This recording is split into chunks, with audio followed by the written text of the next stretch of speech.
Hello, my beautiful, audacious friends. Welcome back to the Live with Audacity podcast. I'm your host, Melissa Stewart, and you're listening to episode number 9. Y'all, today's episode is so truly going to rock your world. If you have ever felt alone in the world, today is for you. Have you ever met someone and you instantly hit it off and you feel so totally connected to them and you just click on every level? This episode is like being a fly on the wall for one of those conversations. I had the honor and pleasure of having my newest, dearest friend, Eleisha Clayton of Pink Girl Media, and I am telling you, it's jam-packed with so much honesty, yes girls, and rights, and tons of laughter. By the end of this, Alicia's going to be your new bestie too.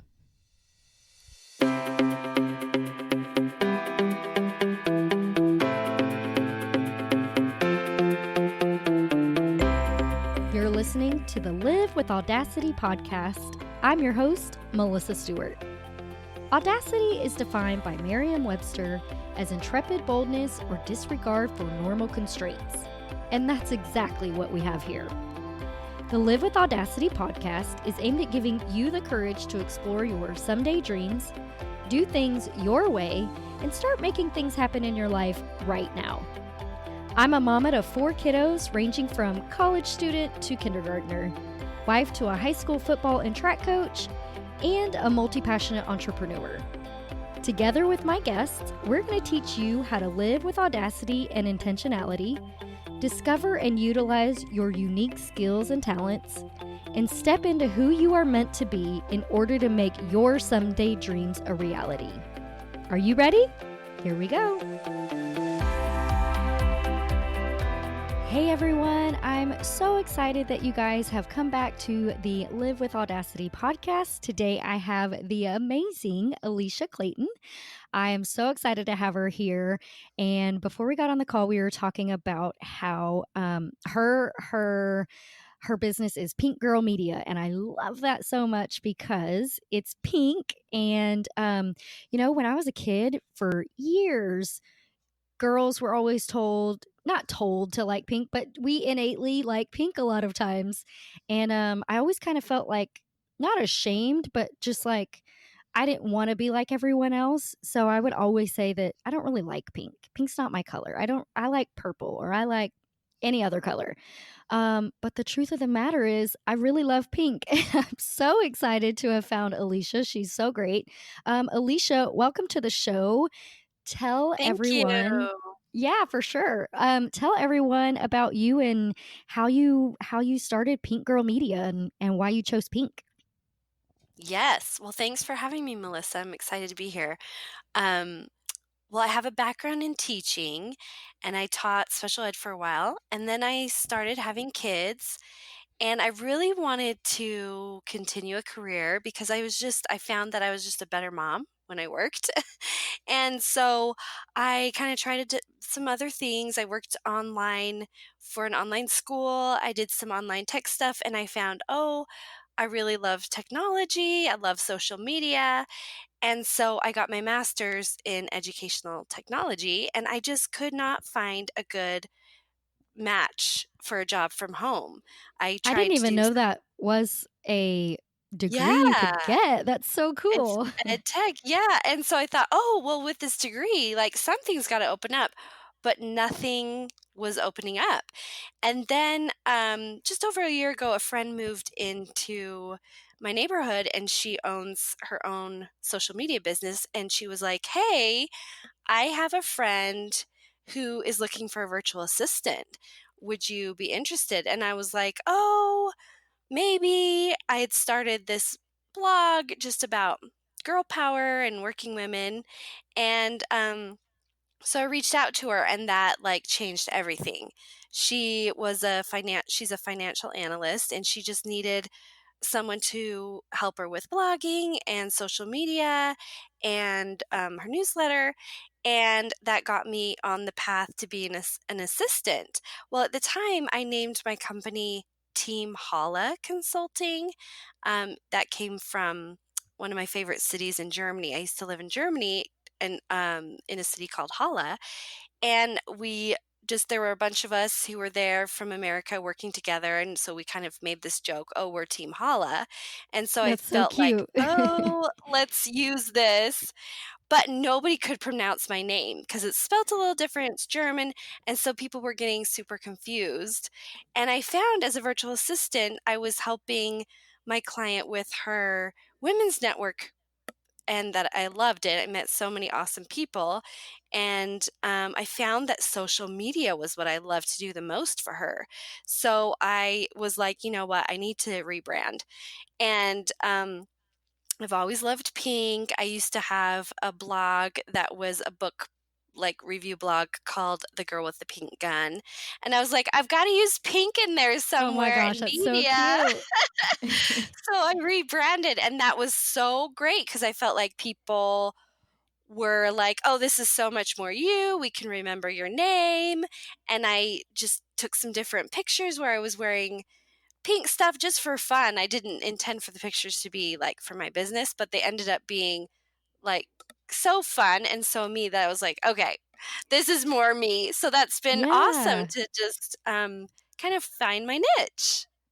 I love so much that you say that you really figured out because I think a lot of times we know ourselves, but we're not totally comfortable with who that person is, Totally. right? And so I Totally. love that you took it and you were like you were owning it and you decided to make that your whole thing. I love that so much. Well, thanks. Yeah, it took a minute. Like I had to kind of try a bunch of things and I had jumped from the teaching world into the business world. I was like, "Oh, this is different," you know?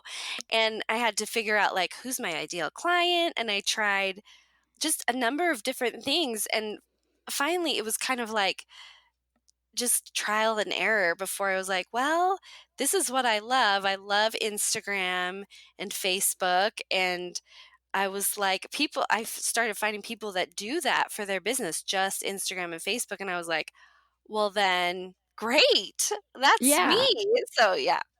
So you knew there was a market for it.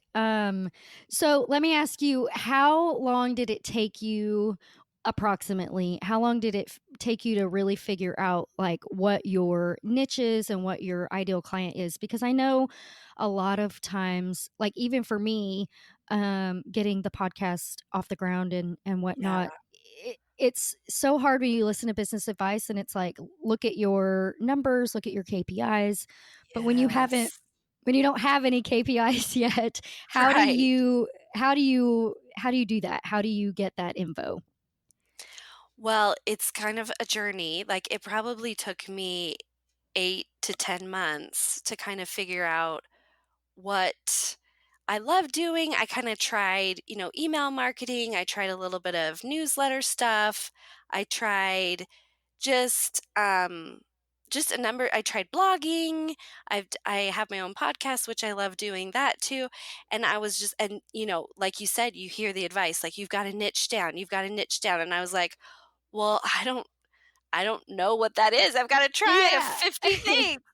And so then I just found that that it was Instagram especially that I was already on there. I loved learning about it. I started seeing cool tech people were using in their stories.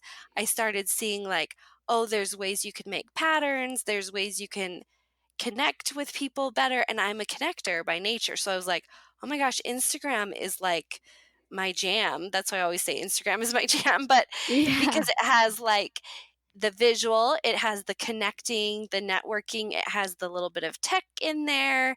And so it was kind of like a perfect platform. But it took, like you said, it takes a while to kind of figure out, oh, is this it? No, that's not it. Oh, do I love this? Well, I could do this, but I don't love it. And so it took quite a while to kind of just trial and error. And figure it out. Yeah, I love that. Right. Um, Right. so so what is the biggest lesson that you have learned since launching Pink Girl Media, and how has it changed your business? Oh, yeah. Well, I think the biggest lesson I've learned for sure is to be yourself. I think I started out with Team Hala. I was trying to market to business women. I was, dressing in more I don't usually dress super fancy, but my husband's in business and he's like, "You should probably wear more black." And I am so like colorful and bright. And so I think I tried to kind of try different molds. And finally when I just took those pink pictures, it was for my birthday. My friend's a photographer and I was in her studio and she was like, "It's your birthday, let's do a fun photo shoot." She brought out like her tulle and her tutu and I'm like such a girly girl. Yeah, So I was just yeah. living it up and then she ended up editing my pictures and changing the color of my skirt to pink and I was like, "Oh my gosh." And I just kept looking at those pictures thinking, I need to rebrand. Like I'm trying to be all businessy, but really I'm just kind of this colorful, bright connector person and I'm not going to be afraid of kind of putting people off with my pink. And then when I started doing that, I actually attracted more connections because people were like, "Oh, you're totally owning who you are." And I was like, "Oh, okay. I knew that. I just needed to like you said earlier, just have the confidence to Yeah. be totally you." Yeah, and it's so hard for us as women to gain that confidence. For sure. I Yeah, so how I mean, other than just finally deciding to do it, is there anything else, that you've worked through or in your past that you felt you really had to deal with or get over to step into who that person is? For sure. Well, I've already always struggled with anxiety and depression, but I didn't realize it until I started having kids. And then I went through really bad baby blues after each one. And I realized like I wasn't snapping out of it. It wasn't just like, oh, the baby's 6 months now, I'm doing better. It was like I just couldn't. I just was having panic attacks. I was getting angry all the time. I was bawling my eyes out. My husband was in grad school, so he was gone a ton. And I was just like, I need help. And, my dad's a therapist, and I think he'd been trying to convince me for years that I had anxiety, but when it's your dad, you're like, "No, dad, you're just too worried?" You're right, But or you're just too in it. right, right. So then I started going to therapy, and then I just kept having these panic attacks. I was in a really bad car accident, and I think I was in the middle of a panic attack when I, went through a red light, and I swear to you, to this day, I did not see it, and I don't know how I didn't see it because 'cause I've driven past that same spot, I drive past it all the time, and I don't know how I missed that light, but it just kinda shook me up enough that I was like, "Okay, maybe I need to get on some medication, I need to, get some help," and so I have a really awesome midwife that I see at the hospital for my babies, and she helped me, get some medication because, I'm in Utah and we're probably the capital of depression and anxiety. We have just these culture issues here with our predominantly Mormon community. And it was like 6 month waiting list to get into a psychiatrist. And I was Oh, like, six wow. months, I finally decided to get help. I can't wait. And so my Right. midwife was awesome and was like, let's just start you on something. And it was literally life changing. I felt like I will always have issues with anxiety, but I can at least like think clearly. I can at least recognize when I'm having triggers. I can just see a little bit more clearly and that really helped prepare me for just having my own business later on is to see like, oh, my business actually helps me with my anxiety. It gives me like a positive channel to channel my creative energy. It gives me control over something because I'm sure you know this, Melissa, no control as a mom, right? Right? None. Right. And so I needed to have just a good positive outlet. And I feel like my business has really, really helped with that and helped with my anxiety. That is so cool. I think it's so awesome that you say that your business I think a lot of times well, at least the case is for me, and it sounds like it is for you too, is starting the business is your outlet, your creative Yes. space where you can go and it's all yours and you don't Yeah. have to share it with anyone like Right? everything else in your life as a mom and a woman. Totally. And so I love that. I love that so much. I also was thinking about just a second ago when you said that you got on some medication that really helped you take the edge off. Yeah, I that's a great point, and I wanna drive that point home too because I feel like there's such a horrible stigma on getting on medication, for sure. and of course, you don't ever want someone to get on something that they don't need or, that they can take actions in their lives to try to help themselves first or things like that, but Right. at the end of the day, sometimes we just need something to help us get a little bit of clarity, get a little bit of fog lifted, get Yeah. a little bit more energy or motivation to start making the changes. So I'm so glad that you pointed that out. I think that's so huge, and I wish, wish more people were not so Right. stifled by that. Right. Oh, I agree. I think well, that was me for a while. It was like, I don't wanna be another Utah statistic, another mom on antidepressants. It was like a pride thing almost, and I Hmm. had to really, like it's sad that it took, like, a scary car accident where luckily nobody was seriously injured, but there were, like, at least 3 kids involved, like, my own child. I could have, like, killed somebody, and it was, like, such a big shock that I was like, this isn't safe, like, I need to take care of me, and you know what I've realized is I will probably always need to be on medication, but that's okay, and the more we speak up about it as women, the more we can help each other know that there's no shame in having a mental illness. There's no shame in getting help. In fact, it's really good and healthy. Yeah, and I think it's our duty and it's totally courageous and brave to want to make sure that you're okay so that you can be okay for everyone else that you need to be taken care of. Right. Well, and I was terrified. I mean, I remember holding that first pill, looking at my husband, and I was like, and he's like, honey, just do it. And I think he was to the point where he was like, she needs help. Like, you need help. Yeah. So, and he was very loving about it, but he was kind of to the point where he's like, I don't know how to help you. Um, and I just remember being so afraid to just take that first little pill, and like I said, I'm so grateful to my midwife, I'm so grateful to the therapist that helped me, my dad who finally convinced me, just all the people that kind of played a part in helping me.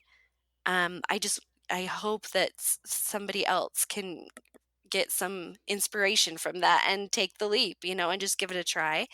And not medication doesn't work for everybody, but I think it's definitely worth trying if you feel like you're out of other options, that you feel powerless and scared.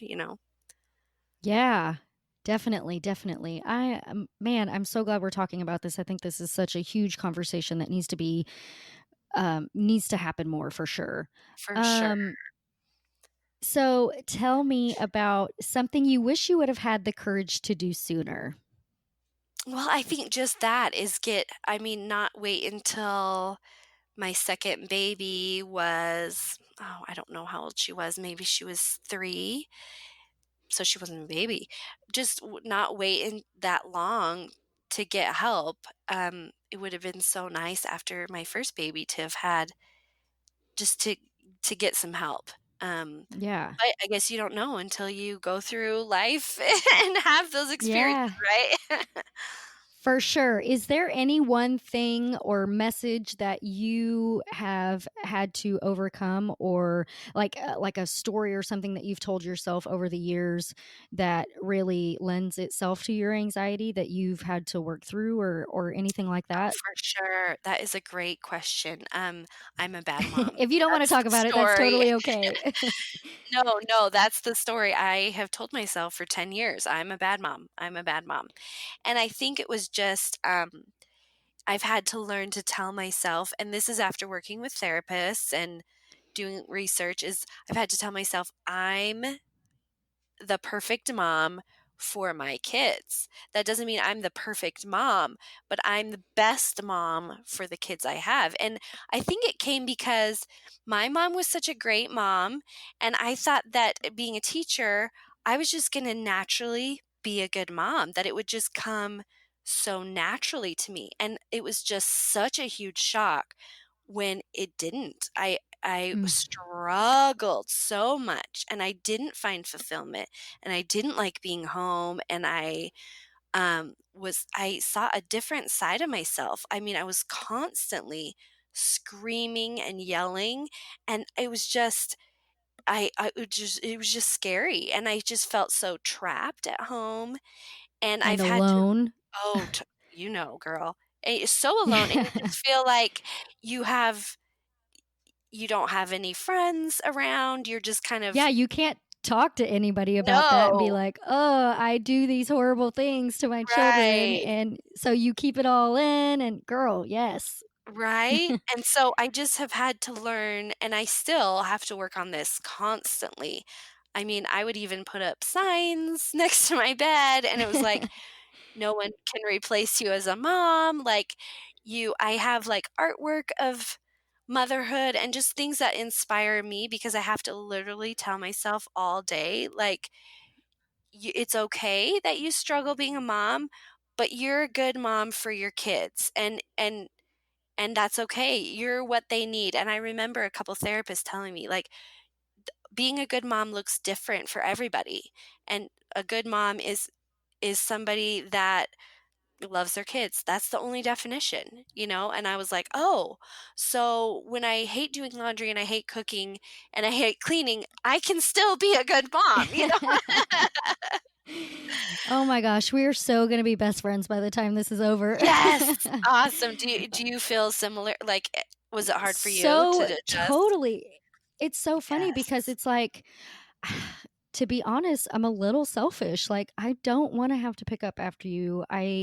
Oh, yeah. Don't I start to get resentful when I'm the only one that makes dinner, right? Oh, And or yeah. like I'm the only one that drives these people around, and then when For they get sure, sassy with you, you're like, "Are you kidding me right now?" right? I gave You up a don't get career for to, you. right? Like, it's just like, and kids don't get it. Kids won't get it till they have their own kids, right? It's true. Um so, yeah, totally. 100% on the same page. And Yes, I'm so you're glad we're talking yes, about it because I know for a fact there are women out there that are feeling or have felt the way that we feel. And for I sure. 100% know we are doing them a service to be able to talk about this and let them know they are not alone. Hooray. Yes, girl. You're not I alone. love that. You are not. You got us. Yes, for um, sure. Hey y'all, I wanted to take just a second to jump in here and let you know about something I've developed just for you. Have you ever struggled with being able to follow your intuition or hear your intuition? I know, me too. For years, I had trouble being able to hear what my gut was telling me. I would always come to a fork in the road and be like, ah! But over the years, I've learned to not only hear my intuition, but also listen. So I've put together a free guide for you about how to get aligned with your intuition, your instinct, your gut, the universe, God, whatever you call it. Grab my guide and start opening up the endless possibilities for your life.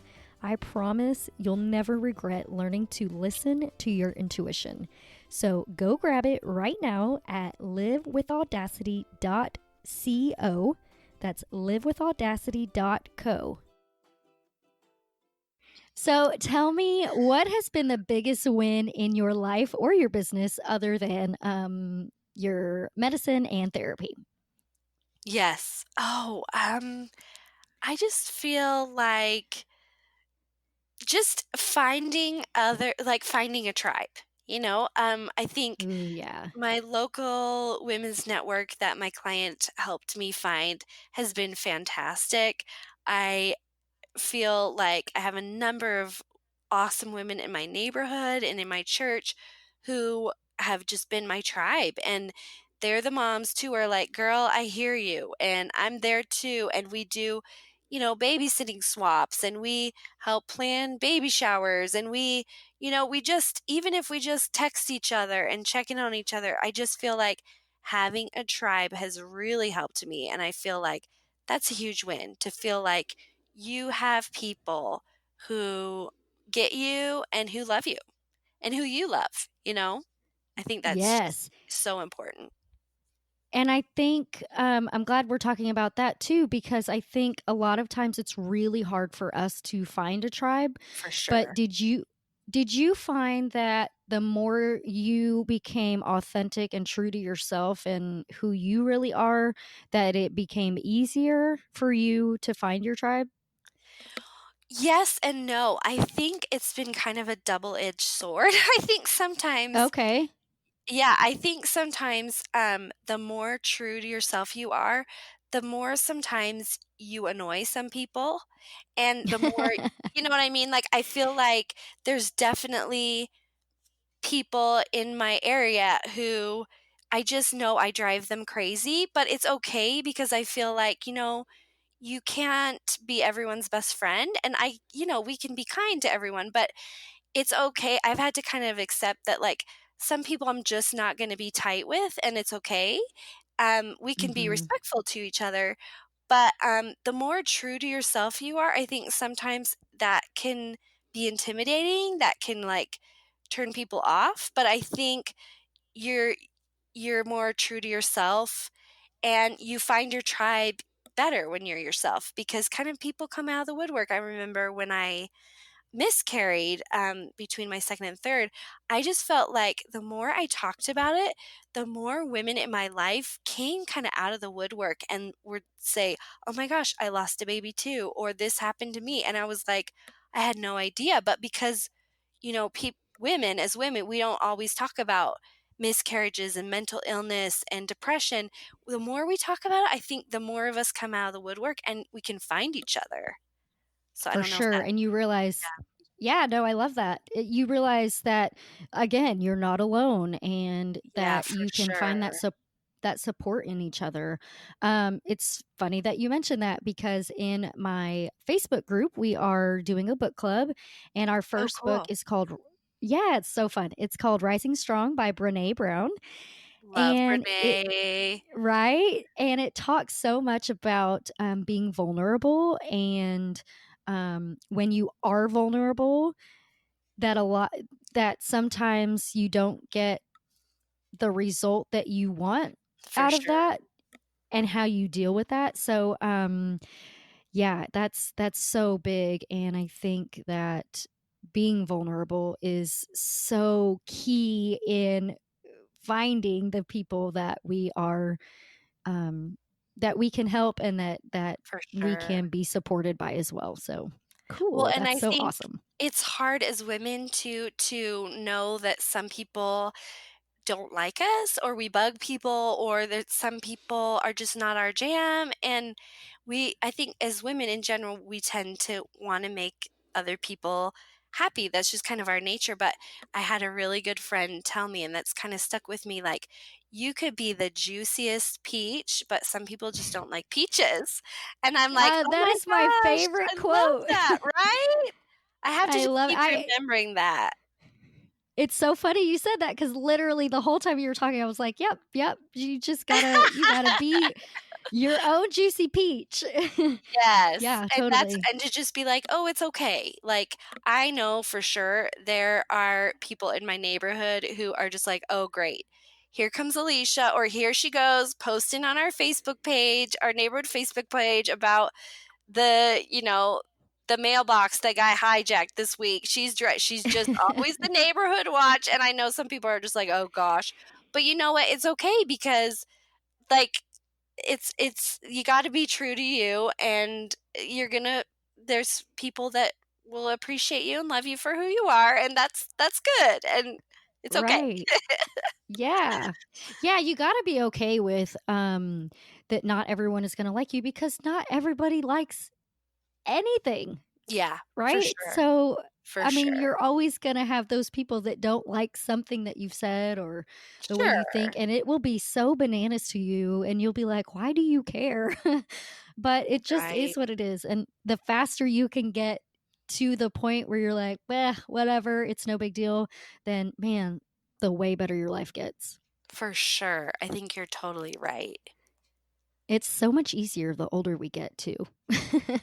It's true. It is true. The more we kind of come into ourselves. I For remember I sure. had a student who one of my online students I taught who talked about the monkey on her shoulder, and she wrote this amazing paper about silencing the monkeys on your shoulder, kind of symbolic of the things we tell ourselves that are negative, and she's like, "You gotta just stop feeding the monkeys." And I was like, "Oh my gosh, this girl gets it. Like, you just Oh, gotta that's stop." so great. Don't you love That that? And should I was be a like, book. Oh my "For gosh. That's sure." oh, Right? man. So That I would be need the to put best that in children's vinyl, book. right? Oh my gosh, yes. Like, put that I up love in that my house. I love that so much. You gotta find that Right? kid and be like, you're going places." Yeah, well, she was That's awesome. I wrote her a note and I was like, well, she was just entering college again and she was a mom and she was transitioning back into college and I wrote her a note and I was like, I have got to share this. Can you let me? Because it is just really stuck with me, that idea of like you choose who you feed, what voices you feed, and you can choose. And I was like, oh my gosh, I have fed the monkeys for way too long. I love that so much. I can't wait to tell my kids about it. That's Oh, so I love great that. because That's awesome. I mean, of course, it's great for us, but like that's a really fun concept to be able to deliver to them in a fun way Oh, I to get love them that to get idea it for at kids. sooner. Yes. Yeah, for sure. I love that so Okay, much. Melissa, Okay. that's your next thing. You write the book. No, she's got to write the book. I don't want to steal That's her true. story. That's That's awesome. awesome. Uh, okay, so tell me about a time you felt like you failed and what you learned from it. Did I already ask you? Did I just ask you that? I didn't Oh, ask you that, did I? no, I can't remember, but Okay. that's I'll fine. edit this out. Okay, no, you're totally fine. A time I failed. Oh my gosh, I have way too many stories. How do I pick one? Well, I What's think your it was most just recent failure? my most recent. Well, I've had a lot, but maybe I'll kind of rewind back to when my first daughter was little and I was starting to see signs of my anxiety, didn't realize what it was. But I do remember distinctly, she was at the top of the stairs. She was probably a toddler, 2 or 3. And I remember I was so angry with her and I just grabbed onto her and I literally, like, almost threw her down the stairs. This is like a Mm. terrible confession. But I just stopped myself and I just was like, "Oh my gosh, I can't believe I I'm to this point." And I just remember feeling like so guilty and so terrible. And I was always kind of like looking for daycare, looking for a babysitter, but then I would feel guilty, but I needed a break. So it was kind of this hamster wheel of anxiety. And I just remember like feeling awful. But the more I kind of would tell that story just to a couple of my friends, the more that they would share, "Oh my gosh, yes. You know, I've been to that point. I've been to that point Mhm. before where you're just like you're on the edge of the cliff." And I think that that was like I that was just the definition of a terrible mom to me.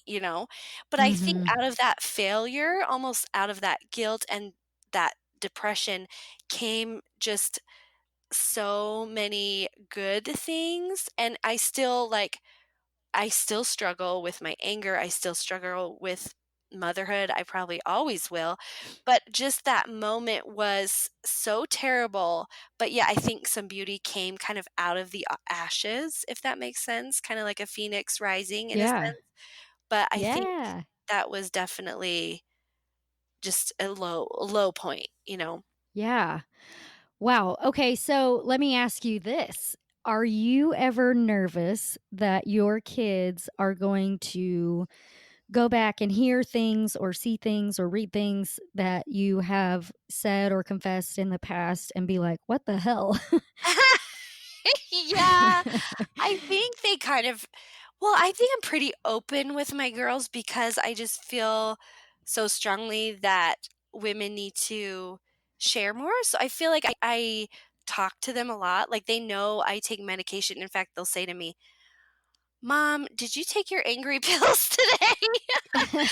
I think it's good for them to know like, have some vocabulary, and, my oldest Mhm. does remember, every once in a while she'll be like, "Mom, do you remember when you were always mad at me? Do you remember?" And I say, Aw. "Yeah," and I mean, that's sad, but I feel like she can see too, she's like, "We've come far and we get along better now." I mean, we just really butted heads, I think we were just so much alike, but we do have a better relationship, and so I think it it does scare me that they will have similar problems, but I can already see that sometimes they do have bits of me in them, and I'm hoping that they can kind of learn from my mistakes and at least be open about them because I try to be open, so I don't know. I hope that Yeah. helps, but No, I think that's for sure. I think that's super key is teaching them that it's okay to talk about it and it's okay to be open about it and it's okay right, when you do struggle to be able to talk to people that you love about it so that they can help you. I think that's right. Well, huge. especially with Man. our kids, just being able to tell them like mommy's not perfect and mommy struggles and it's okay and you're normal for struggling and you're normal for getting frustrated. I think that's really key for especially with all of the teen suicide we're seeing and anxiety and Man. drug use and all these addictions. I think they just need to see us love them and be open. I I hope that Yeah. that's the key. Yeah, there's a huge pressure on, well, not just parents, but kids For for sure. them to be the perfect kid and be successful in sports and, you know, be valedictorian and just all Right. these things. They have to do all these things to get into college and they have to do all these things and be this like walking unicorn all the time Right, to right. you know what I mean? To be accepted and loved and get attention and yeah, it's a horrible, horrible thing that we're doing to our culture and these kids. I'm 38 years old and barely learning how to handle Right, that kind of same, pressure. So I same. can't imagine a 16-year-old trying to deal with that. And so I applaud you for talking to your kids about it because I think that is only going to make A, your relationship so much stronger, and B, make them get to that point where they're okay with themselves so much faster than we do Hopefully. I in Yeah. culture right now. Well, and I think, we need to I mean, with my education background, I'm definitely passionate about educating children. I feel like we need to hold our kids to a good standard. We don't I mean, I think it's really easy to, like, hand our kids phones and get them cars and just give them what we want for them so that they don't have to struggle, but I think we need to let them struggle so that they're equipped to handle being adults, and I think, my mom would always say, "Don't let your three-year-old do what you don't want him to do when they're 30," and I'm like, "Oh, yeah," like, help them learn and help them work and struggle but help them have tools to cope. I think that's one of the biggest challenges of youth today is so many are struggling to cope and just being open about it and giving them resources. I mean, it's easy for me to say this because my kids are still young. I have no idea how I'm gonna handle them as teenagers, like, "Oh, the freight train's coming." But I'm just hoping just becoming educated, being open, loving them, still having consequences and boundaries, Of course. you know, Mhm. but also, just showing a lot of vulnerability and love, and, oh, I'm hoping that that is gonna help us as moms. For sure. Absolutely, and I think being able to express your emotions, for instance, I remember when my kids were little, and my big boys, when they're 19 and 17 now, but when they were little, and I know that the stigma was, you know, suck it up, don't cry, like, Oh, get over it, yeah. it's not that big of a deal, and blah blah blah.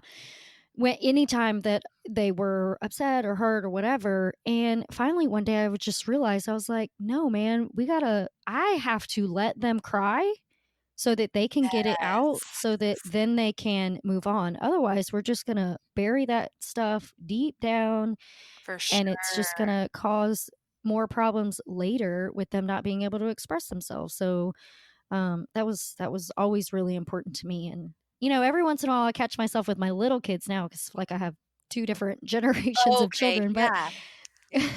I catch myself now, and it's like, okay, I need to let you feel this, Oh, I but love you need to that. go feel it somewhere else.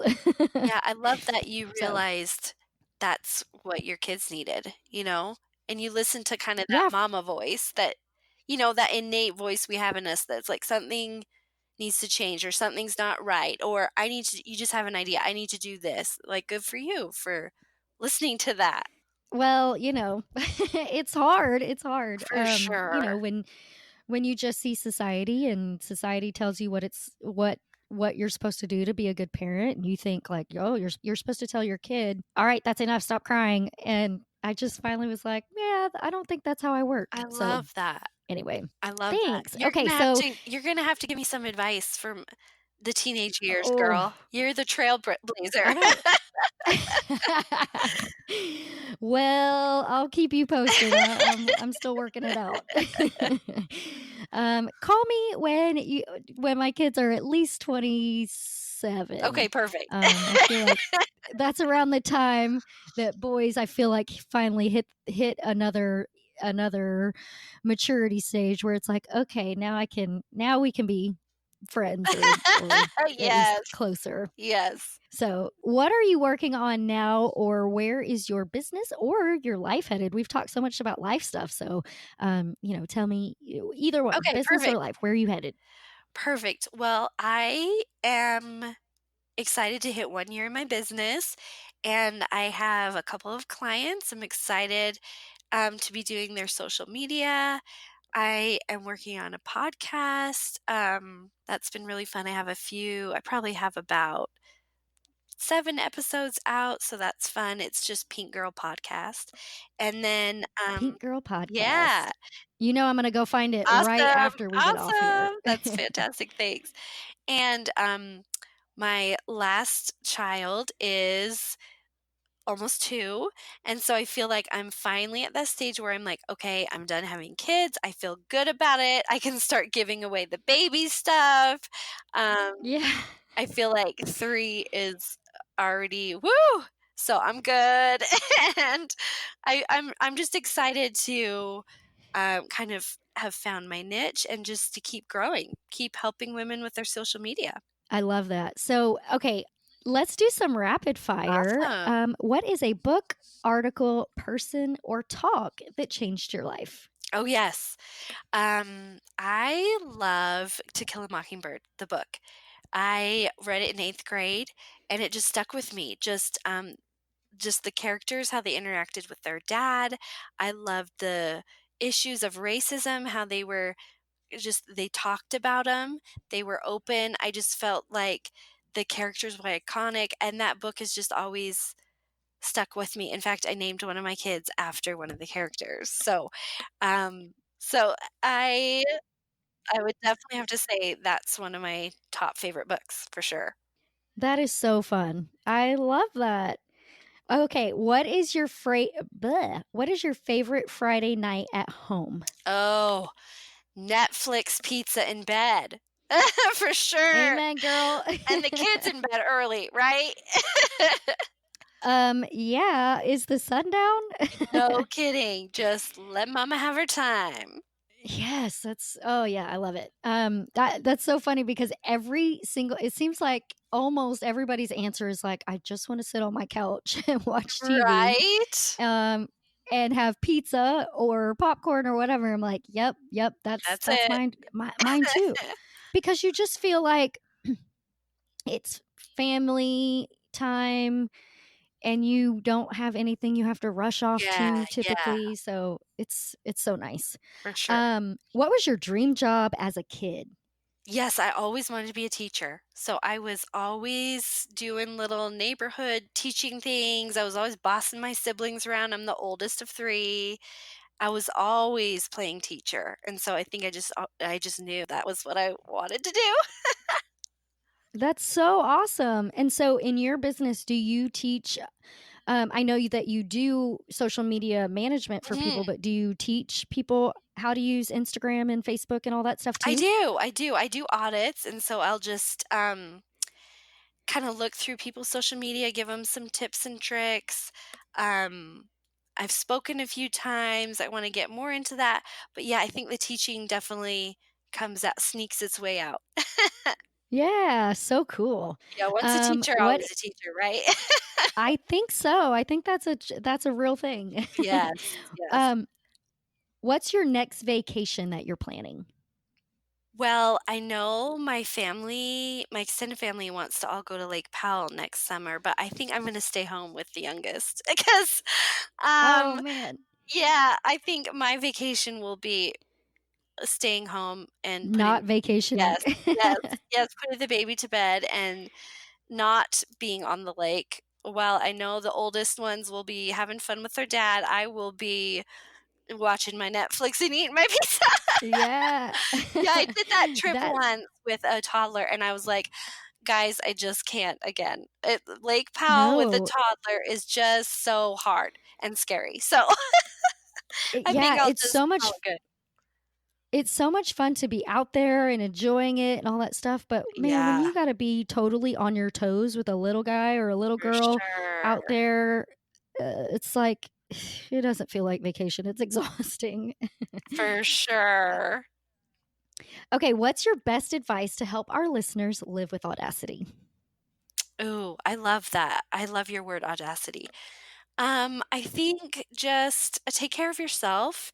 Find ways to do things that make you happy and love others. I think just if you can find your tribe and you can love yourself, just great things can happen. I think you can find things that bring you joy. You can help serve other people. I think that's the 2 most important things for sure.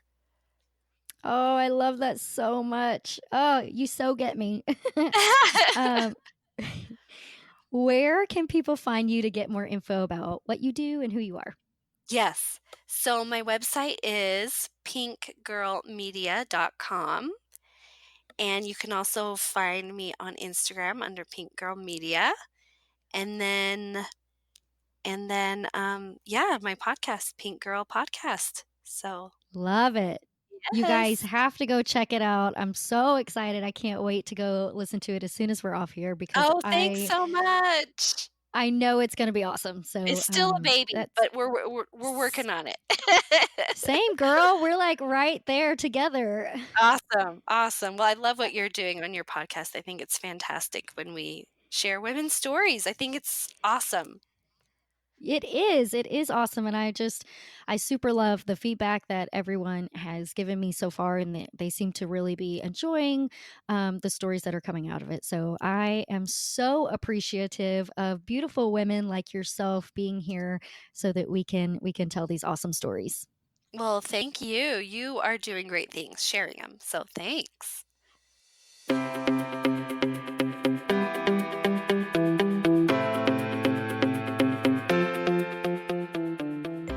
Did you love this episode of the Live with Audacity podcast as much as I did? I know you did. So if that's true, please head on over to iTunes or wherever you listen to podcasts, subscribe, leave me a review. Please let me know how I'm doing, and I hope to see you next week. Bye.